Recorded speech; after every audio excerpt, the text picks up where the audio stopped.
Maintenant, pour analyser ce témoignage de Justin Trudeau, j'ai à mes côtés Geneviève Tellier, politologue, et Benoît Pelletier, constitutionnaliste, tous les deux de l'Université d'Ottawa. Bonsoir à vous deux. Bonsoir. Je vais commencer avec vous, Mme Tellier. Qu'est-ce que vous avez pensé de façon générale du témoignage de M. Trudeau? C'était la chose à faire, mais c'est peut-être pas assez suffisant pour aller chercher tous les appuis qu'il veut. C'est-à-dire que c'était inévitable qu'il devait s'adresser au moins aux journalistes, de plus largement à la population. Il devait aussi répondre aux questions. Ça, je pense que c'était important. Oui. Maintenant, est-ce que l'image, le message qu'il a présenté aujourd'hui est convaincant? Personnellement, j'ai trouvé que le témoignage de M. Bott hier était plus intéressant que la présentation de M. Trudeau aujourd'hui. Mais il a passé les principaux messages, les principaux points qu'il voulait, je crois. Monsieur Pelletier, l'avez-vous trouvé convaincant? Bien, d'une certaine façon, oui, parce que je l'ai trouvé sincère. C'est surtout ça. Je l'ai trouvé très humble, vraisemblablement affecté personnellement par les événements. Il l'a dit, les dernières semaines ont été difficiles. Oui, tout à fait. Mais en même temps, il n'a pas fait la démonstration de son leadership. Il avait une occasion de démontrer que le gouvernement avait l'intention de prendre un certain nombre de mesures fermes pour faire en sorte que ce type de situation ne se reproduise plus dans l'avenir, par exemple. Alors, tout ce qu'il a dit, c'est qu'il allait s'entourer de conseillers juridiques. On ne sait pas trop dans quel but, à quelle fin, puisqu'en même temps, il dit ne pas avoir posé de gestes inappropriés. Donc, il y avait un flou artistique dans sa déclaration d'aujourd'hui. Bon, vous dites justement des choses inappropriées. Sur la rencontre du 17 septembre avec Mme Wilson-Raybould, M. Trudeau admet qu'il lui a rappelé qu'il était le député de Papineau au Québec, mais que ce n'était pas une intervention partisane. Est-ce que c'était malhabile de sa part? Est-ce que c'est une faute de sa part, Mme Tellier? Je pense que c'est une incompréhension de la séquence des événements à ce moment-là. C'est-à-dire, ce qu'on a appris hier avec M. Bott, c'est que c'est une surprise pour tout le monde que Mme Wilson-Raybould ait décidé au début septembre, donc avant le 17 septembre, que sa décision était prise, c'était final. À partir de ce moment-là, elle agit comme procureure générale.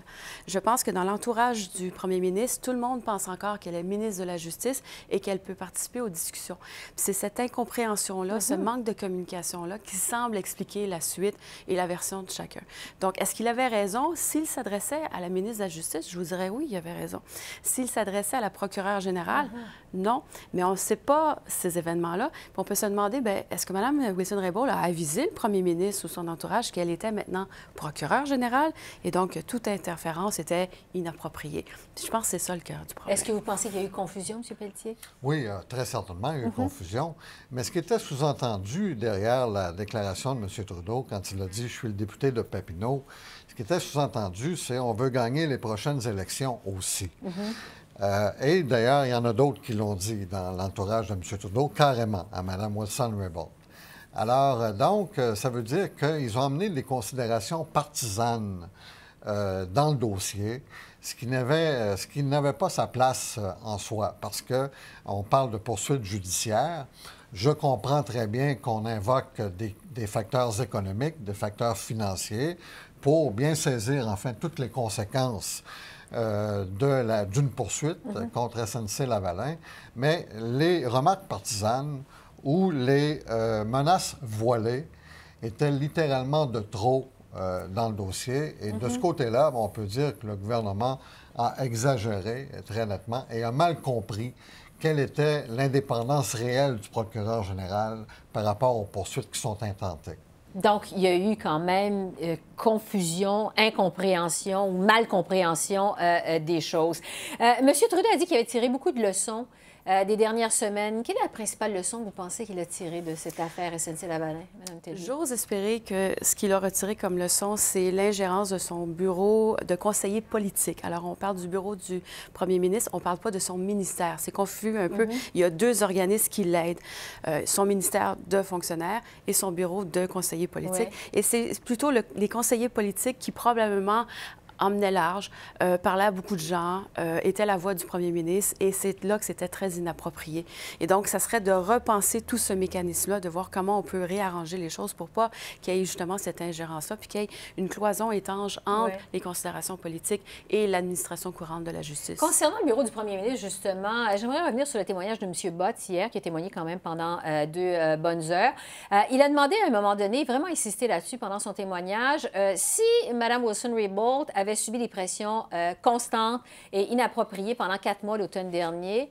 Pourquoi est-ce qu'elle en a parlé uniquement après avoir été remaniée du cabinet à la mi-janvier? Est-ce que... Et il a vraiment insisté là-dessus.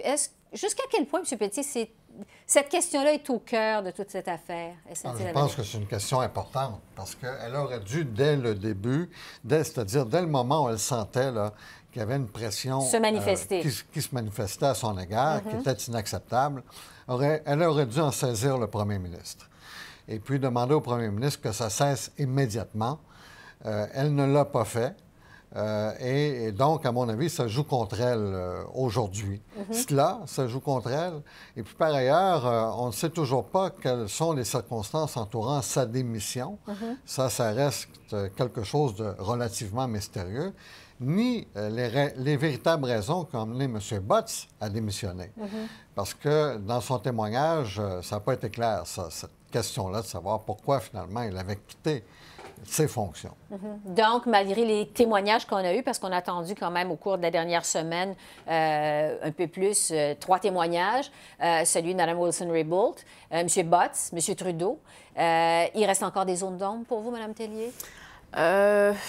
Plus ou moins, parce que je pense que fondamentalement, on a la séquence des événements. On sait à peu près le gros. Il y a peut-être certaines petites zones d'ombre, ça, je suis d'accord, mais on voit clairement que c'est une différence d'interprétation. Oui. On ne conteste pas les faits, on conteste l'importance des faits, la perception, comment on les a vus, comment on les a interprétés, comment on les a donnés aussi. C'est plus là que ça se situe. Puis je ne vois pas comment on va pouvoir les régler. C'est vraiment une question de crédibilité, un contre l'autre. La parole d'un contre la parole de l'autre, ça devient très difficile à trancher. Quelle version vous semble la plus crédible? M. Pelletier? Personnellement, moi, je favorise la version gouvernementale parce que je constate celle de M. Trudeau, celle de M. Oui, Botts. Absolument.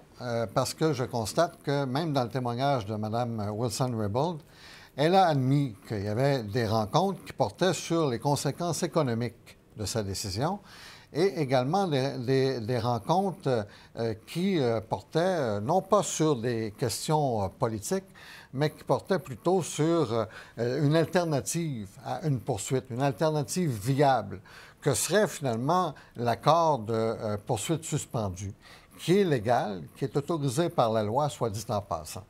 Alors, je pense que dans tout ce que j'ai entendu, je crois que le gouvernement était de bonne foi, quoique très malhabile, très maladroit dans sa démarche. Et espérons qu'à l'avenir, cette maladresse-là ne se répète plus. Bon, juste parlant, il nous reste quelques secondes, mais je veux vous entendre là-dessus pour ne pas que cette maladresse ou des trucs comme ça se reproduisent dans l'avenir. Sur la possibilité de scinder les fonctions de ministre de la Justice et de procureur général, M. Trudeau dit que son gouvernement va demander des avis d'experts à l'externe, comme ça se fait ailleurs, en Angleterre notamment. Est-ce que c'est une bonne idée? En quelques secondes, est-ce que ça pourrait permettre d'éviter que des choses pareilles se produisent dans l'avenir? Moi, je pense que oui. On doit explorer toutes les possibilités pour assurer une indépendance entre le procureur général et le ministre de la Justice. Si c'est ça la solution, pourquoi pas? Monsieur Pelletier, le mot de la fin. Moi, je ne pense pas que ce soit nécessaire parce qu'il y a déjà le Bureau des poursuites pénales. Et ce bureau-là a une indépendance qui me semble être reconnue et respectée par le gouvernement.